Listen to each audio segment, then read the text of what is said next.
Bienvenue sur Fragile. Vous avez pu découvrir dans un précédent épisode réalisé en coproduction avec l'ONG Smilo les enjeux auxquels Porquerolles est confronté en termes de tourisme durable.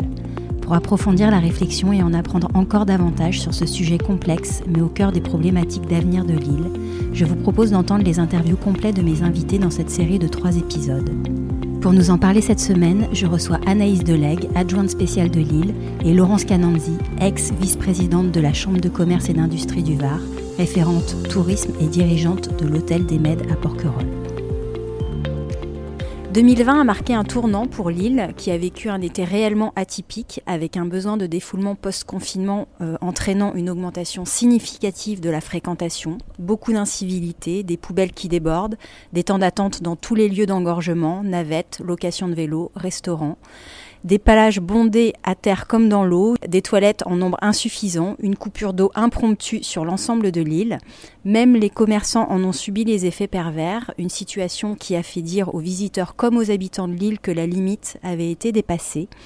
D'où la décision de la ville et de la métropole en lien avec le parc national de limiter le flux de visiteurs arrivant par navette. L'enjeu étant de trouver un compromis pour réguler le flux estival à un niveau permettant respect de l'environnement, vie sociale et économique et assurant la rentabilité de la compagnie maritime desservant l'île. Un certain nombre de mesures ont été prises, départ des navettes à heure fixe, réservation en ligne, départ du port d'hier pour désengorger la presqu'île de Gien saturée, l'instauration d'une jauge maximale journalière pendant les mois d'été qui s'établit à 4000 passagers par jour maximum pour la principale compagnie qui dessert Porquerolles, plus 2000 passagers au total pour les 11 compagnies situées entre Cassis et Saint-Raphaël. Laurence, vous qui êtes responsable de l'Hôtel des Mèdes, comment avez-vous vécu cet été 2020 ? Alors, l'été 2020, on va dire qu'il a été très compliqué. Alors, il a été compliqué à tout point de vue. D'abord pour la crise Covid, mais ça, c'est pas une surprise. Il a été compliqué aussi par, en effet, un afflux de visiteurs qui a été particulièrement conséquent par rapport aux autres années. Alors, c'est des périodes sur juillet-août où d'habitude, on a énormément de flux. Il faut savoir que la surfréquentation, comme on l'appelle, ou l'hyperfréquentation, elle est sur 2 mois, principalement. Et que c'est vraiment ces 2 mois-là qui posent un réel problème de compatibilité entre les visiteurs, les habitants, les commerçants, etc. Mais 2020 a été une année particulière. La surfréquentation, on l'a subie sur ces mois-là depuis plusieurs années. Donc ça a été vraiment le point d'orgue, le point maximum de ce qu'on pouvait supporter. Et c'est vrai que ça faisait quand même 2 ou 3 ans qu'on travaillait déjà sur cette problématique-là. Je pense que ça a été le déclencheur pour vraiment mettre en place les mesures qui ont été prises. Il n'y aurait pas eu ça, je peux dire qu'on aurait peut-être encore attendu 1 an ou 2. Là, ça a été vraiment un ras-le-bol général, autant des visiteurs que des commerçants, que des habitants, de par le fait que c'était plus vivable, vraiment plus vivable. Même si ça a été sur une courte période, c'était déjà récurrent et le fait d'avoir réfléchi sur la question nous a permis d'aller beaucoup plus vite en fait et de prendre les mesures cette année en 2021. Concrètement, pour vous, ça s'est manifesté comment ? Vous n'arriviez plus à accueillir les visiteurs, par exemple, dans l'hôtel que vous tenez ? Alors, nous, on a je vais faire simple, on a 50 chambres. On vendait 50 chambres au mois d'août en 2018, en 2019, en 2020 aussi. Donc, pour nous, ça n'a pas changé globalement la fréquentation de notre établissement. Mais je prends l'exemple des restaurateurs, je prends l'exemple des petits commerces qui sont le long qui sont sur la place, où on peut faire 2 ou 3 services. On peut pas en faire 5. On peut pas circuler, que ce soit en vélo ou à pied, pour des personnes qui viennent à la journée, quand on peut pas descendre dans le village parce que y a tellement de monde que c'est irrespirable. Et c'est ça tout le temps, à n'importe quel endroit. On est sur une île.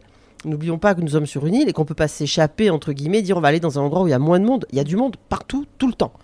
Anaïs, vous preniez fraîchement vos fonctions d'adjointe spéciale à cette époque. Comment vous avez vécu ce baptême du feu ?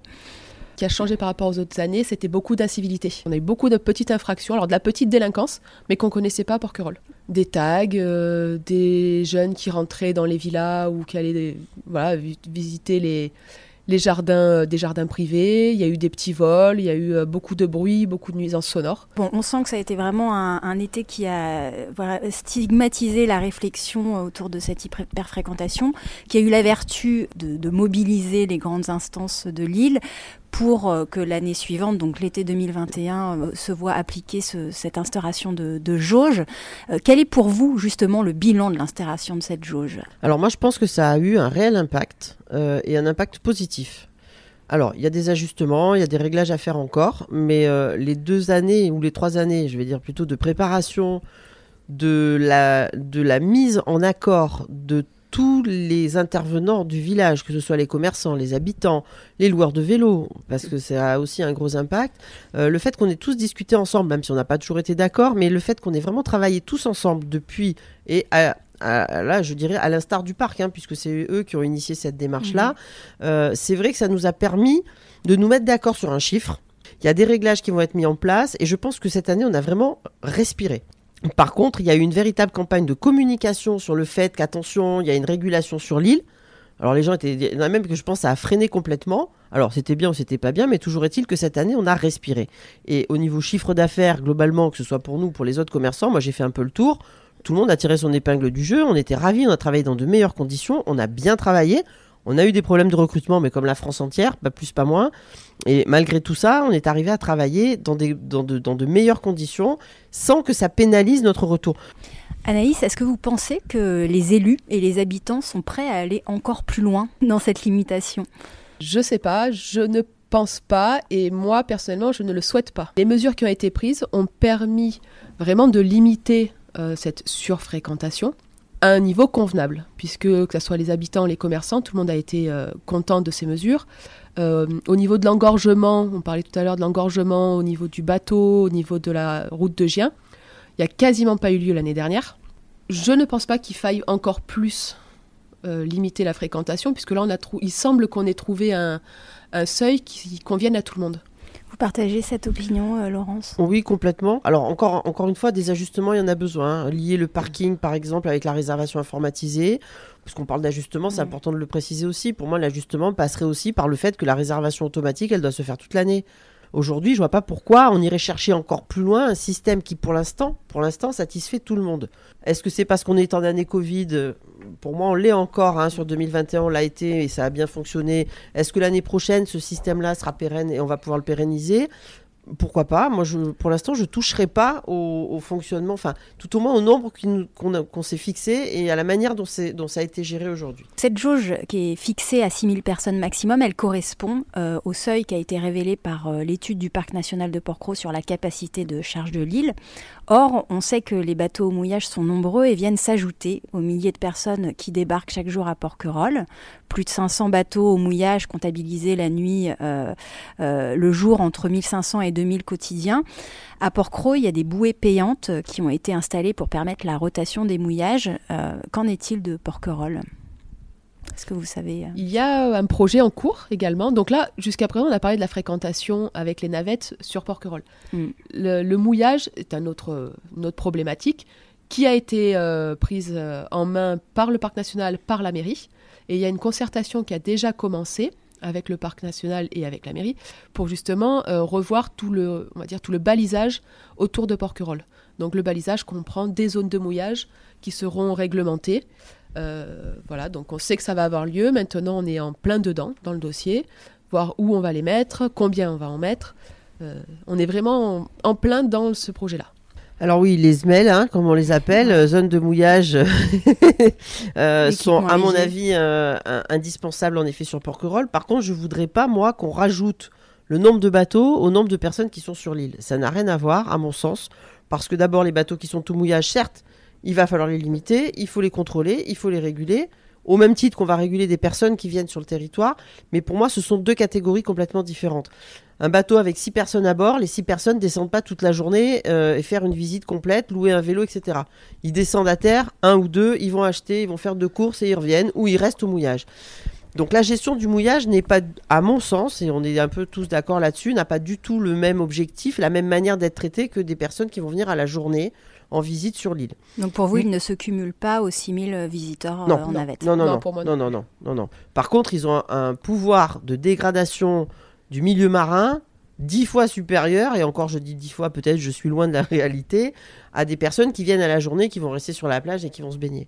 Quels sont pour vous les sujets sur lesquels il est important d'agir parallèlement à la régulation pour sauvegarder la beauté de l'île et la préserver des effets de la pression touristique ? On parlait tout à l'heure de la problématique de l'eau. Est-ce que vous pouvez un petit peu parler de la mise en place du Sea Line, par exemple ? Pourquoi il est si attendu ? Pour des raisons sanitaires déjà, basiquement, pour des raisons de gestion. Quand vous avez un bateau qui perd son hélice au milieu, qui nous emmène de l'eau du continent, qui pollue 10 fois plus que le fait de faire une tranchée et de poser un tuyau pour avoir un aménagement d'eau, ça ne veut pas dire que parce qu'on va avoir le signal, ça va être, on va ouvrir les robinets. On est, nous, ici, sur l'île, dans une gestion de l'eau. Mais on ne veut plus avoir ce souci de se demander d'abord de détériorer les nappes, parce que malgré tout, les nappes phréatiques, elles souffrent. Hein. On est en période de sécheresse, on va aller dans des on le sait, hein, des règlements climatiques, etc. Pour nous, avoir le Sea Line, c'est une tranquillité de fonctionnement et aussi une gestion un peu plus intelligente de ce qu'on peut avoir de l'eau aujourd'hui. Quelles sont les mesures qui sont prises actuellement pour limiter justement la consommation d'eau ? Est-ce qu'il y a des initiatives en termes de récupération d'eau de pluie, de sensibilisation à la rareté de l'eau sur l'île ? Alors il y a des arrêtés municipaux chaque année qui sont renouvelés sur l'utilisation de l'eau, c'est-à-dire qu'on ne peut pas nettoyer la voie publique, on ne peut pas nettoyer les véhicules, on ne peut pas arroser les jardins, on ne peut pas laver les bateaux. Il y a donc aussi une restriction au niveau du port, qui est un grand consommateur d'eau. Donc les bateaux qui viennent ne peuvent plus s'avitailler en eau, comme ça. Sur la partie récupération de l'eau ou gestion de l'eau, on a quand même, je trouve, une vraie demande vis-à-vis des... Bon, alors nous, c'est pas notre métier, mais on trouve, et enfin moi je sais, c'est ce que j'entends souvent, mais pourquoi vous n'avez pas des récupérateurs d'eau, des bacs d'eau, etc. Alors, on est sur un site classé, donc on ne peut pas faire n'importe quoi. Dès qu'on veut faire quelque chose dans le cadre de la transition écologique, on est coincé par l'administration qui nous dit « Ah non, vous ne pouvez pas mettre de panneaux photovoltaïques parce qu'on parle de l'eau, mais c'est l'électricité, c'est pareil. » Mais c'est vrai que cette gestion de l'eau, quand il pleut, comment on peut ne pas récupérer aujourd'hui sur un site comme Porquerolles ? C'est là où on a besoin, et je trouve que Smilo, pour ça, est bien dans les échanges de bonnes pratiques, etc. Donnez-nous des idées pour qu'on puisse le faire. Et c'est vraiment une demande, c'est une interrogation, beaucoup des visiteurs. Mmh. Sur la question des déchets, qu'est-ce qui est fait à Porquerolles ? Eh bien, malheureusement, pas grand-chose. On aimerait bien qu'il y ait plus de choses qui soient faites. Je prends l'exemple des poubelles, des bacs, des containers. Moi, je suis allée dans des sites classés où ce sont des containers enterrés, en effet, qui ont une grosse capacité, qui permettraient d'éviter des allers-retours incessants des camions qui traversent en plein mois de juillet, parce qu'en plus, il y a plus de monde, donc il y a plus de déchets, donc il y a plus de rotation. Enfin, ça, c'est mathématique. Hein. Donc, il y a plus de transport, plus de carbone, et une gestion des déchets qui fait que les poubelles débordent, parce qu'on a des containers trop petits, parce qu'on ne peut pas non plus mettre des trucs énormes. Bon, on a demandé, et je me souviens de ça, c'était un sujet qui a au moins une dizaine d'années, de pouvoir mettre des containers enterrés, qui ont une énorme capacité, qui seront relevés, une fois par mois ou une fois tous les 15 jours en période estivale, qui éviteraient des rotations, etc. Blocage de l'ABF, architecte des bâtiments de France. On est sur un site classé, on met pas de containers enterrés, il va falloir creuser, etc. Bon voilà, donc on en est là aujourd'hui. Moi je pense qu'il y a un deuxième souci, qui est un problème d'éducation. Aujourd'hui, on sait qu'il faut trier, les gens ils sont en vacances, ils se disent bon ben on est en vacances, on triera une autre fois. Mais en même temps on les incite pas à trier. Hein. Comment on sait qu'on arrive dans un parc national ? Moi, quand j'arrive à la Tour Fondue ou quand j'arrive à Porquerolles, je ne sais pas que je suis dans un parc national, que je dois faire encore plus attention que chez moi à trier les déchets. Ça, c'est un vrai problème aussi. Une sensibilisation en amont ? Il faut une sensibilisation en amont beaucoup plus importante. Moi, j'ai vu visiter des parcs où je suis désolée, à partir du moment où on met le pied dans un parc, on paye. Alors, je ne suis pas pour faire tout payer, mais même 1 euro symbolique. 1 euro symbolique. Vous rentrez dans un parc, vous mettez 1 euro dans une caisse. Voilà. On s'en fout. Encore une fois... C'est pour montrer aux gens qu'ils font un geste pour... Alors, ça passe par l'argent. Alors, qu'est-ce qu'on peut leur demander aussi ? Ou alors, vider tout ce que vous avez de plastique dans vos sacs. Par exemple, j'ai vu des pays où on ne rentre pas dans un parc naturel si on a des sacs plastiques dans nos affaires. Il nous faut enlever les sacs plastiques. C'est poussé à l'extrême, mais en même temps, vous arrivez dans un lieu où vous avez vraiment l'impression dans un parc national. Bon, ce geste symbolique de faire comprendre aux gens qui viennent ou qui habitent qu'on est dans un parc, c'est important. Et s'il n'y a pas cette prise de conscience, on continuera à tout mélanger, les déchets, que ce soit les habitants ou les gens qui viennent. Hein. C'est la problématique pour moi, elle est là, vraiment. Anaïs, vous souhaitiez compléter ? Oui, donc il y a quand même il y a une volonté de la part de la municipalité et de la métropole, puisque les déchets sont rattachés à la métropole, d'améliorer les choses. Aujourd'hui, on travaille là-dessus. Pour développer tout ce qui est tri sélectif. Donc on a refait justement cet hiver toutes les logettes pour les refaire propres. On a l'année dernière essayé d'identifier, de permettre aux gens de mieux identifier les containers et ce qu'il faut y mettre dedans. Donc on travaille dessus. C'est long. J'admets, hein, c'est assez long à mettre en œuvre. Et après, je rejoins Laurence sur le problème de l'éducation, où aujourd'hui les gens font peu, voire pas le tri. Donc même si on met en place des bacs à tri sélectif, malheureusement c'est très compliqué de faire la collecte comme il faut, puisque tout est souillé. Donc l'incivilité, le manque d'éducation, c'est le gros problème, le gros frein au tri des déchets.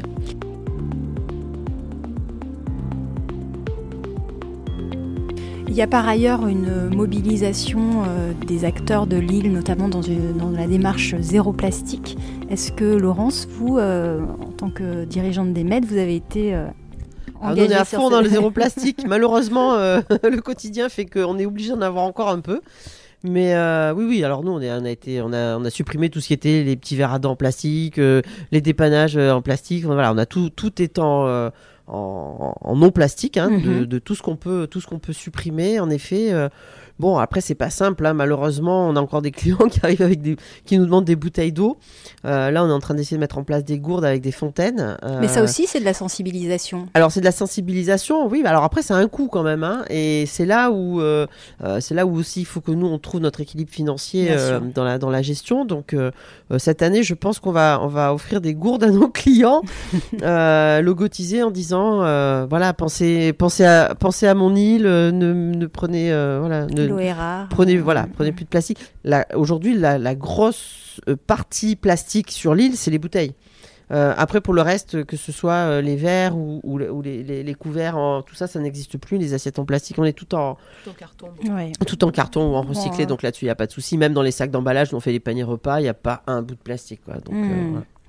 Alors, cette problématique de l'hyperfréquentation estivale, elle nous ferait presque oublier que Porquerolles est un site magnifique, avec un patrimoine naturel, mais aussi architectural et historique, avec ses nombreux forts. L'installation de la Fondation Carmignac en 2018 contribue également à l'enrichissement de l'offre culturelle de l'île. Développer le tourisme sur les ailes de saison, est-ce que ça vous semble une solution pour désengorger l'île l'été, pour faire vivre l'île à l'année ? Mon sujet de prédilection. Alors moi, les ailes de saison, j'y arrive pas. La basse saison, j'y arrive pas. Étirer la saison, je ne peux plus l'entendre. Voilà. Pourquoi, Laurence ? Pourquoi ? Parce que nous avons 4 saisons. Vous n'allez pas étirer la saison sur le mois de septembre-octobre. C'est ça, étirer la saison octobre-novembre, en disant tous les gens qui étaient là en août, ils vont venir en septembre, octobre-novembre. C'est pas vrai. D'abord, c'est mathématiquement impossible. La clientèle d'août restera la clientèle d'août. D'accord ? Et la clientèle qui viendra en novembre sera une clientèle qui va venir chercher un produit qui n'existe pas en août, qui n'existe qu'en novembre.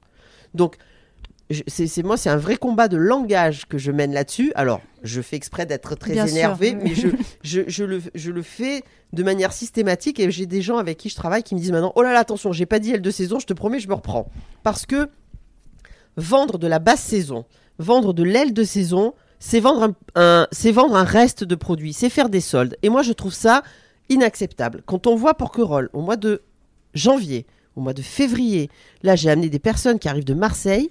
Les deux, elles m'ont dit, on revient la semaine prochaine. C'est juste magique. Mais pourquoi ? Parce que je vais leur faire un produit qui est adapté à la saison. Vous allez à la montagne l'été, vous allez à la montagne l'hiver, c'est la même montagne, mais c'est pas la même montagne. C'est le même endroit, mais les commerçants, les habitants, les autorités locales, les communes ont compris que c'était 2 produits différents. Alors, vous proposez quoi, Laurence ? Moi, je propose le tourisme des 4 saisons. Oui. Et les gens j'en ai assez aussi, je pousse mon coup de gueule, j'en ai assez qu'on vienne me faire des reportages au mois de juillet pour dire « Ah, il y a trop de monde en août et en juillet. Venez me faire des reportages maintenant. » Et TF1 est venu il y a 2 jours. Venez il y a 2 jours pour dire regardez comme c'est beau, regardez comme vous pouvez venir profiter de ce paysage et de cet endroit qui est juste magique. Alors vous n'allez pas vous baigner, non, vous allez marcher, vous allez vous promener, vous allez faire autre chose. C'est pas un tourisme balnéaire, c'est un tourisme des 4 saisons. Vous allez pouvoir déguster des bons petits plats. Bon, ouais, mais là on a un problème. C'est que derrière, il faut qu'on commence à expliquer aussi au territoire et aux professionnels, aux sociopros, qu'il faut qu'ils se mettent dans cette démarche-là. Donc pour moi, c'est un vrai combat. Et c'est un combat qui profitera aussi aux gens du territoire. Je prends l'exemple des Porquerolles. Si un soir, ils veulent aller manger ailleurs que chez eux, c'est pas possible. Tout est fermé. Donc c'est un vrai combat pour la communauté, pour la société en général. Tourisme des 4 saisons. Été, automne, hiver. Trouvons un produit à chaque fois. Et ça peut marcher. Et ça marchera. Alors, du coup, ma question, elle est très concrète. Au-delà du forfait journée, bateau, vélo, resto à 40 €, quel pourrait être les propositions en termes de montée en gamme de l'offre touristique sur les 4 saisons? Qu'est-ce qu'on pourrait proposer autour? Mais moi, je propose déjà la garantie soleil. Pour 1 euro de plus, n'annulez pas votre séjour si jamais aux infos vous voyez qu'il y a un petit nuage, parce que ça, on est très météo dépendant aussi. Vous venez, s'il pleut plus de 3 heures dans votre séjour, je vous rembourse le séjour. Mais vous êtes venu. Et je vous garantis qu'il ne peut pas plus de 3 heures par jour sur notre territoire. Et je suis en train de le mettre en place, et je suis sûr que ça ne peut que marcher. Qu'est-ce que je peux faire en montée en gamme? Demander à Carmignac de rester ouvert l'hiver. Parce que ça, c'est un véritable attrait. Là, à partir de la semaine prochaine, on ouvre les jardins. 3 week-ends, on fait des tests. On va proposer des visites du jardin. Donc, on a les kinos qui viennent au mois d'octobre. Ça nous ramène du monde. On fait les 31 avec des animations loto et tout. Ça nous ramène du monde. On commence à combler ces trous-là. C'est vraiment des focus. 31, c'est les jours de l'an. Vacances de la Toussaint, maintenant. Vacances de la Toussaint, c'est rentré dans les mœurs. Les gens viennent pour les vacances de la Toussaint. Même les vacances de Noël. Et les vacances de Noël aussi. Vous avez touché du doigt, Laurence, une problématique qui est vraiment propre à l'île de Porquerolles, parce qu'on évoque évidemment l'offre touristique, mais il y a une vie sociale sur l'île. Il y a des habitants qui vivent ici à l'année. L'île, elle a connu la fermeture de la poste. La crèche a également été menacée de fermeture. Anaïs, vous qui êtes une habitante de l'île, est-ce que vous craignez une extinction progressive de la vie à l'année? Est-ce que c'est un risque pour l'île? Ça restera probablement toujours un risque. Après, là, pour les prochaines années, non, je crains pas de ça. Il y a eu un baby boom en 2021, avec, je crois, on doit pas loin de 7 enfants qui sont nés. Donc c'est très bien pour la crèche, très bien pour l'école. Il y a quand même des familles, des jeunes familles qui se sont installées, qui veulent rester. Donc, momentanément, je ne crains pas pour l'avenir de Porquerolles et des services. On a réussi à obtenir cette année l'ouverture tous les jours de la mairie et de la poste. Donc, on a augmenté la plage horaire. Donc, on est plutôt sur du positif et du... Ce sujet-là. Oui, alors ça c'est un sujet qui me concerne moins, puisque c'est vraiment, enfin, il me concerne quand même, puisque la poste, la banque, les services, la mairie, etc. aussi. Mais c'est vrai qu'on est plutôt optimiste, et je pense qu'en effet, ce tourisme à l'année et le fait qu'on développe en effet une activité annuelle va pérenniser des emplois sur place, va obliger les communes à prendre des décisions pour du logement, de saisonniers ou d'actifs. Et tout ça mis bout à bout, moi je reste persuadée que le poumon économique de l'île va permettre en effet de pouvoir maintenir et développer et asseoir cette vie sociale sur l'île.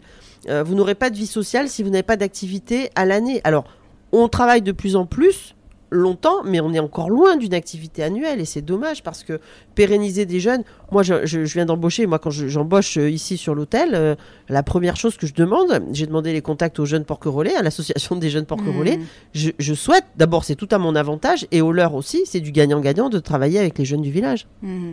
Alors en vous écoutant, on sent que l'enjeu pour Porquerolles semble être de faire de ce territoire un modèle de développement équilibré, dans lequel les hommes, la nature et les activités économiques cohabitent de manière harmonieuse. Est-ce que vous pensez que Porquerolles pourrait constituer un futur site pilote de tourisme durable, un modèle d'île exemplaire? Je vous regarde, Laurence, pour voir si c'est un terme qui, comme les ailes de saison, vous fait frémir. Est-ce que l'île, elle a le potentiel de ça? Le potentiel, oui. Après, est-ce que... Je ne pense pas que c'est ce qu'on recherche, d'être le modèle. Pour moi, on ne recherche pas à être le modèle, on recherche à trouver notre équilibre, à faire vivre notre île à l'année, et de la vivre tout en respectant la nature, en respectant l'activité économique, en respectant les habitants. Je ne pense pas qu'on vise à devenir un modèle. Alors moi, c'est vraiment mon rêve, et j'ai un projet... avec lequel je travaille avec une amie qui est dont c'est le métier, etc. Peut-être dans un avenir très proche, je souhaiterais qu'on soit plus qu'un pilote, mais qu'on soit exemplaire sur la gestion de ce développement durable qui, avec ces 3 piliers de la société, l'économie et l'environnement. En plus, on est dans un microcosme, on se connaît tous, on est sur une île. Pour moi, c'est juste une chance inouïe de pouvoir montrer ailleurs que ça se fait. Il y a des îles, je crois en Finlande ou je sais pas où, et ils ont fait ça.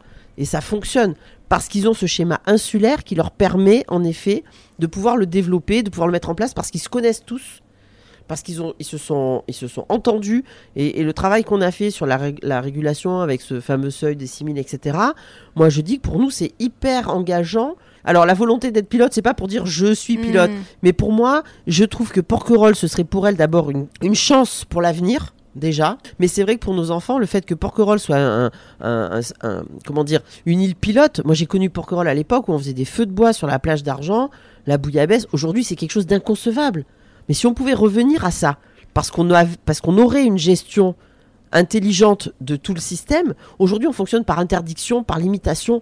Si on pouvait revenir à une liberté de fonctionnement parce que les gens seraient éduqués, parce qu'on comprendrait comment ça fonctionne. Et pour moi, c'est une utopie, c'est un rêve, mais je ne suis pas certaine que ce soit pas réalisable. Je suis plutôt certaine que ce soit réalisable à court terme. Si vous deviez retenir 3 axes majeurs pour le développement du tourisme durable sur l'île dans les 10 prochaines années, quels seraient-ils ? Anaïs, pour commencer. Toujours continuer dans l'amélioration de la gestion des déchets, développer ce tourisme des 4 saisons, qui est pour moi aussi vraiment vital. Laurence, si vous voulez compléter Ce modèle d'île exemplaire, même si elle n'est pas parfaite, pour moi c'est vraiment un des axes à mettre en place, c'est-à-dire tendre vers l'excellence du zéro plastique, déchets réglés, eau traitée, vie apaisée, un modèle de vie sociale, d'être un exemple de modèle de vie en développement durable, dans le cadre d'un parc national. Et les pièges à éviter. Quand on parle, moi, il y a un terme qui me fait frémir et le parc l'a utilisé souvent, et ça je leur en veux, je leur ai dit, parce qu'en général je le dis, c'est tuer la poule aux œufs d'or. On travaille dans un parc et dans un cadre magnifique, à nous de le préserver. Ça a un terme péjoratif, voilà, ça c'est un piège à éviter. Les termes de langage, là, c'est là où il y a des pièges à éviter. Ouais, moi j'allais dire le piège à éviter, ça serait de scinder le village et le parc national. Ouais. Il faut vraiment qu'on continue, qu'on renforce, pour moi, la cohésion entre le village et le parc national. Dernière question à toutes les deux. Comment vous imaginez l'île dans 10-20 ans ? Une île idéale pour vous dans 10-20 ans, elle ressemble à quoi ? Moi, elle serait comme elle est aujourd'hui, mais en mieux. En mieux. C'est-à-dire qu'on n'aura plus ces problèmes de déchets, de bateaux qui amènent de l'eau, de surfréquentation l'été. Dans 10-20 ans, on pourra venir dîner un soir du mois de janvier dans n'importe quel petit restaurant. On pourra se balader sans avoir à regarder vite l'heure de navette pour repartir. On aura un système pérenne pour vivre sur une île, pouvoir y dormir, pouvoir prendre toute la substantifique moelle du lieu sans se poser trop de questions, quoi. Vraiment d'y être dans un endroit serein et pas calculé. Pas contraint. Pour ma part, moi je vois au niveau des habitants, c'est ne plus. Alors je sais qu'on est dans l'optique développement durable, mais aujourd'hui c'est garder nos jeunes sur l'île qui veulent rester sur Porquerolles, qui puissent y travailler, il n'y a pas un souci, mais qui puissent y loger, qui puissent construire leur famille, qui puissent développer et s'investir aussi pleinement dans leur île, sans avoir toujours cette peur de devoir partir parce qu'on n'a pas de logement. Merci beaucoup à toutes les deux. Merci pour votre vision et votre regard sur Porquerolles. Pour écouter l'épisode complet sur le tourisme durable à Porquerolles, rendez-vous sur fragileporquerolles.com. Je vous invite aussi à découvrir le podcast Once Upon an Island Green Tourism, réalisé en coproduction avec l'ONG Smilo, qui met en lumière les petites îles du monde, territoires pionniers d'un développement plus durable. Si cet épisode vous a plu, surtout n'hésitez pas à en parler autour de vous. Si vous voulez apporter un vrai coup de pouce au podcast, laissez un avis 5 étoiles sur Apple Podcast ou sur Spotify avec un petit commentaire. C'est la meilleure manière de le soutenir et ça me fait toujours très plaisir de vous lire. On se retrouve très vite. À bientôt.